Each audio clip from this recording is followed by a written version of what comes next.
BNP মহাসচিব মির্জা ফখরুল ইসলাম আলমগীর বলেছেন, মাত্র 1 মাসের মাঝে তারেক রহমানের নেতৃত্বে দেশ অনেক দূর এগিয়েছে।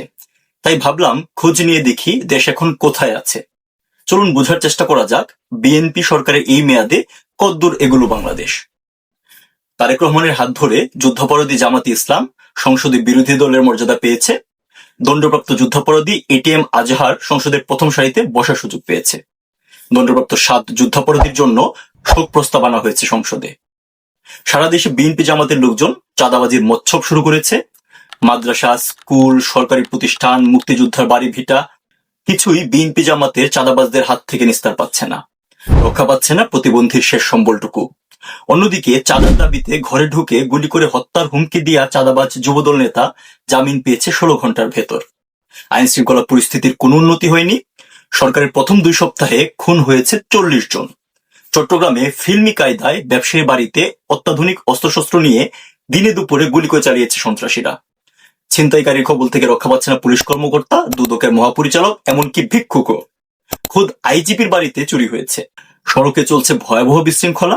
ঈদে যানবাহনের ভাড়া বিগত 20 বছরের মধ্যে রেকর্ড পরিমাণে বৃদ্ধি পেয়েছে। সড়ক মন্ত্রী সড়কের চাঁদাবাজিকে সমঝোতা বলে বৈধতা দিয়েছে। ঈদের আগের 7 দিন সড়ক দুর্ঘটনায় 204 জন নিহত হয়েছে। গ্রীষ্ম আসার আগেই শুরু হয়েছে লোডশেডিং। বিদ্যুৎ মন্ত্রী বলেছে লোডশেডিং এ অভ্যস্ত হয়ে যেতে। বাজারে চলছে দ্রব্যমূল্যের লাগামহীন ঊর্ধ্বগতি। মির্জা ফখরুল বলেছেন জিনিসপত্রের দাম সামনে আরো বাড়বে।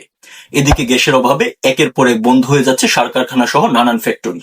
আরেকটি কানসাট আসন্ন। বিমানবন্দরের রানওয়ে থেকে কয়েক কোটি টাকার আইএলএস তার চুরি হয়েছে। চুরি হয়েছে 72,000 লিটার জেট ফুয়েল। বিদ্যুৎ কেন্দ্র থেকে 2.5 কোটি টাকার যন্ত্রপাতি লুট করা হয়েছে।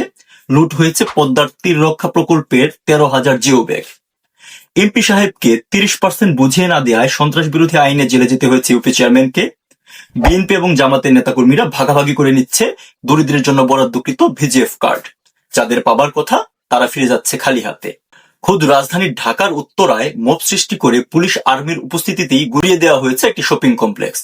মুন্সিগঞ্জে ঘুমন্ত মানুষের উপর গুলি চালিয়ে আহত করা হয়েছে। পুলিশের উপস্থিতিতে সালিশের নামে এক যুবককে পিটিয়ে হত্যা করেছে বিএনপি নেতা।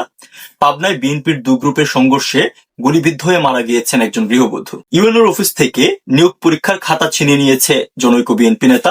থানায় ঢুকে ওসি সহ 8 পুলিশ সদস্যকে মারধর করেছে জামাত নেতাকর্মীরা। টেকনাফে র্যাবের গাড়িতে হামলা করেছে বিএনপি নেতাকর্মীরা। নারায়ণগঞ্জে পিটিয়েছে ট্রাফিক পুলিশের এসআই কে।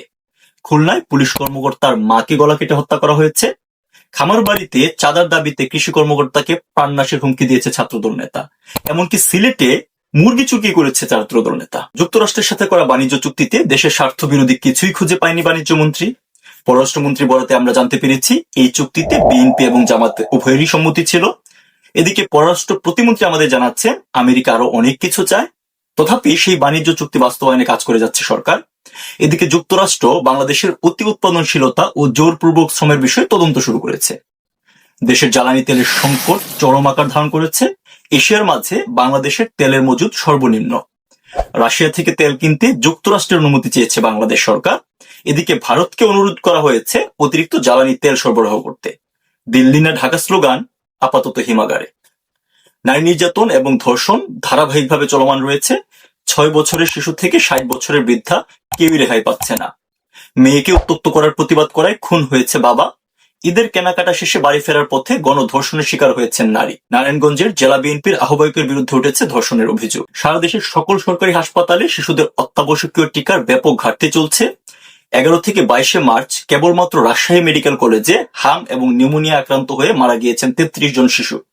সরকারি হাসপাতাল সমূহে প্রতিদিন বাড়ছে অসুস্থ শিশু সংখ্যা, কিন্তু এখনো রয়েছে টিকার ঘাটতি।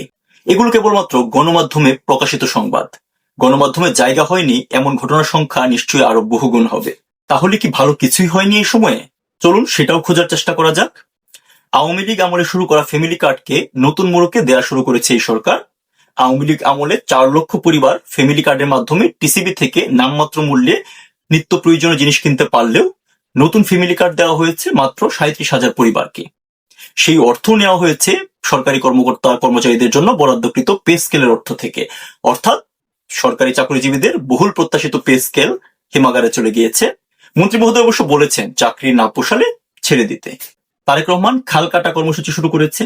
কোনো ধরনের সমীক্ষা কিংবা সম্ভাব্যতা যাচাই বাছাই ছাড়াই এটা শুরু হয়েছে। 5 বছরে 20,000 কিলোমিটার খাল কাটার নাম করে অন্তত পক্ষে 40,000 কোটি টাকা বিএনপি নেতা কর্মীদের লুটপাটের ব্যবস্থা করে দেওয়া হয়েছে। দৌলতদিয়ায় বাসডুবিতে নিহত 23 জনের প্রত্যেকের পরিবারকে লাশ প্রতি 25,000 টাকা দেওয়ার ঘোষণা দিয়েছে সরকার। আহতরাও বাদ যাবেন না, তারা পাবেন 15,000 করে টাকা। জাতি জানতে পেরেছে তারেক রহমানের মেয়ে জাইমা রহমান চেলসি ফুটবল দলে জায়গা পেয়েছিল। এত এত অর্জন বিবেচনায় একথা বলাই যায়, ফখরুল সাহেব ঠিক বলেছেন। মাত্র 1 মাসে দেশ অনেক দূর এগিয়ে গিয়েছে। মাত্র 1 মাসে দেশ অনেক দূর এগিয়েছে, তবে পেছনের দিকে। তারেক রহমানের প্রতিশ্রুত টেক ব্যাক বাংলাদেশ, অর্থাৎ বাংলাদেশকে 2001 থেকে 2006 সময়ে ফিরিয়ে নেওয়ার দিকে দ্রুতগতিতে এগিয়ে যাচ্ছে সরকার।